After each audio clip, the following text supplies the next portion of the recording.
નમસ્કાર, આપ જોઈ રહ્યા છો spark today news. Garudeshwar tribal મ્યુઝિયમમાં માર મરાયેલા આદિવાસી યુવાનો પૈકી બીજા યુવાનનું પણ મોત નીપજ્યું છે। બે યુવાનોને ગંભીર માર મરાતા એક જયેશ સનાભાઈ તડવીનું ગઈકાલે મોત નીપજ્યું હતું। આજે ગંભીર ઘાયલ બીજા યુવાન સંજય ગજેન્દ્રભાઈ તડવીનું પણ મોત નીપજ્યું છે। આદિવાસી યુવાનોના મોત બાદ આદિવાસી સમાજમાં ભારે રોષ જોવા મળી રહ્યો છે। રાજપીપળા સિવિલ હોસ્પિટલ ખાતે ધારાસભ્ય દર્શનાબેન દેશમુખ પરિવારને સાંત્વના પાઠવવા આવ્યા હતા।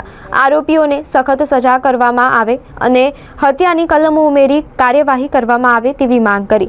મરણ જનારના પરિવારે આરોપીઓને ફાંસી થાય તેવી માંગ કરી છે। સાથે જ પોલીસ ચોપડે નોંધાયેલી ફરિયાદમાં મરણ જનાર બંને આદિવાસી યુવકો ચોરી કરવા આવ્યા હોવાની વાત જણાતા ચૈતર વસાવા રોષે ભરાયા હતા અને જૂની સિવિલ હોસ્પિટલ ખાતે ચૈતર વસાવા અને પોલીસ વચ્ચે ઘર્ષણના દ્રશ્યો સર્જાયા હતા।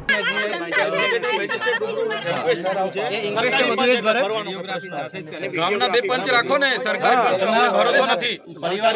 ના અમને ભરોસો નથી। ગામના બે પંચ રાખો। આ પરિવારના આ બે પણ સાથે હતા, એમને પંચમાં લીધા છે, એ સાક્ષી તરીકે પણ પંચોમાં બે જણ રાખો ને, એ લોકોને બી રાખો। સરકારી પંચોમાં ના બધા ફરી જાય, બરાબર નોકરી છે તો ગુનો દાખલ થાય એના વિરુદ્ધમાં એસીબી માં રાખે, એનડીપીએસ માં રાખે, બધા મર્ડર માં રાખે, તો તમે કેમ નહીં માલે તો મોહબ્બતે બધા ફરી જાય। તમારી જોડે અમને સહાનુભૂતિ છે, એને બરોડા રેફર કેમ ના કર્યો?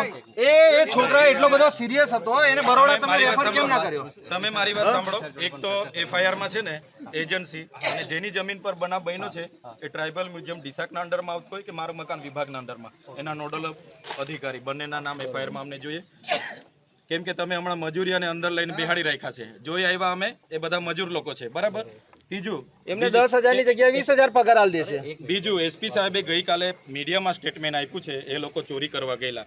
એવા કોઈ તમારી પાસે પુરાવા હોય કે આ લોકો ચોરી કરવા ગયેલા તો એ પુરાવા આધારે નિવેદન આપ્યું છે। અગર પુરાવા આધારે નિવેદન નહીં હશે તો એસપી સાહેબે ખુલાસો કરવો પડશે। આવું બિલકુલ ના, અમારા આખો સમાજ બદનામ થયો છે અને ઉપરથી અમારા બે દીકરા અમે ગુમાવ્યા, એકને એક દીકરો હતો, પેલો કાકાનો એક ગુમાવ્યો, આના બે ત્રણ નાના છોકરા છે એક ગુમાવ્યો, ને હવે અમારા લોકોને અમે મરવાના છોડીએ છીએ। કે ગઈકાલે ટ્રાઇબલ મ્યુઝિયમમાં ત્યાંની સત્યમ કન્સ્ટ્રક્શન એજન્સીના માણસોએ તે જ ગામના બે યુવાનોને ત્યાં પકડીને ગોંધી રાખીને કપડાં ઉતારીને ઢોરમાર મારવામાં આવ્યો હતો। એમાં જયેશભાઈ સનાભાઈ તડવી એ ગઈકાલે જ મૃત્યુ પામ્યા હતા અને સંજયભાઈ ગજેન્દ્રભાઈ તડવી આજે મૃત્યુ પામ્યા છે।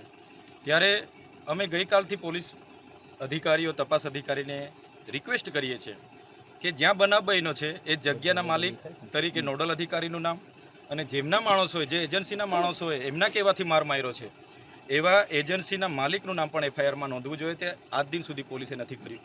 બીજું કે ત્યાં જે દંડા સળિયાથી માર મારવામાં આવ્યો છે એક પણ સાધન રિકવર નથી કર્યું।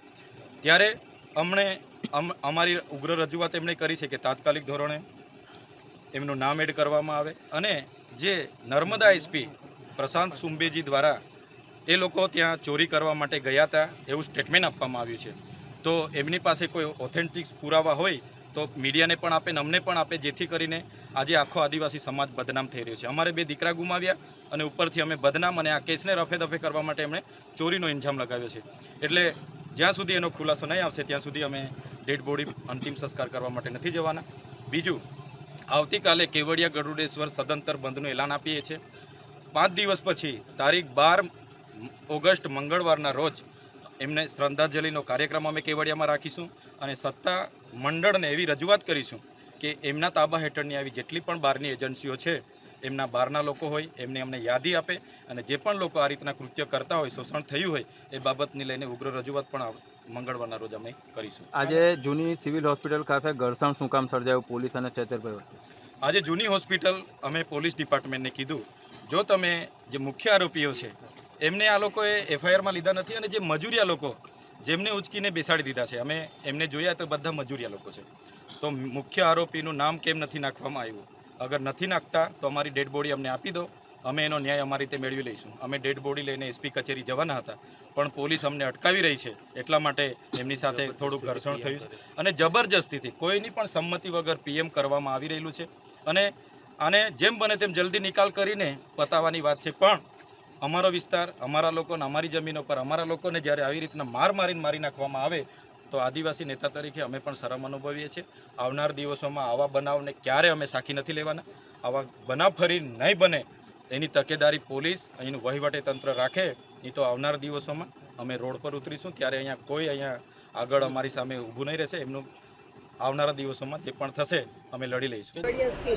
ટ્રાઇબલ મ્યુઝિયમમાં 2 આદિવાસી નવયુવાનોને ત્યાંના વોચમેન અને કોન્ટ્રાક્ટરોએ જે રીતના અમાનવીય રીતે ઢોરમાર મારીને એક યુવાનને કે જે જયેશ સનાભાઈ તડવી એનું સ્થળ પર જ મૃત્યુ થયું હતું, અને બીજો દીકરો સંજય ગજેન્દ્રભાઈ તડવી જેને બંને હાથમાં અને કમરમાં અને પીઠ પાછળ ખૂબ જ માર મારવામાં આવતા એને સિવિલ હોસ્પિટલ ખાતે દાખલ કરવામાં આવ્યો હતો.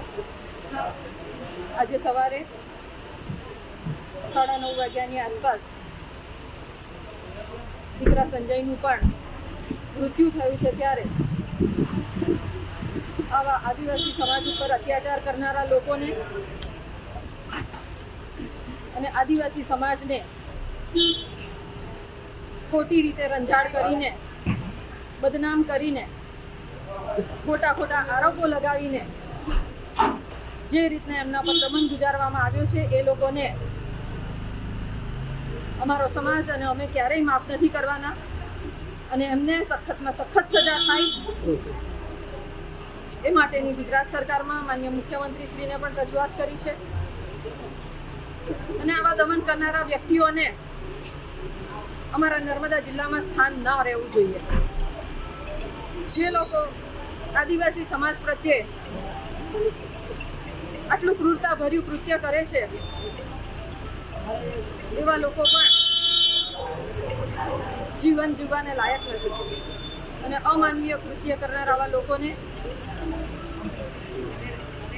કડીમાં કડી સજા થાય, સખતમાં સખત સજા થાય એવી અમારા સર્વે ગ્રામજનોની, ભારતીય જનતા પાર્ટીના કાર્યકર્તાઓની અને એક ધારાસભ્ય તરીકે મારી સરકારને પણ વિનંતી છે કે ચોખ્ખી રીતે અને સચોટ રીતે આ ગુનામાં સંડોવાયેલા લોકોને પકડવામાં આવે. અને હવે અત્યારે પકડાઈ ગયા છે તો એ લોકોની ઉપર જે મર્ડરની કલમો છે, 2 મર્ડરની આ કલમો એ લગાડીને એમને સજા આપીને આદિવાસી સમાજને ન્યાય અપાવે એવી અમારા સૌની લોક લાગણી છે. એવું તો કેવું માર્યું કે 9 જણાનું મૃત્યુ થઈ ગયું?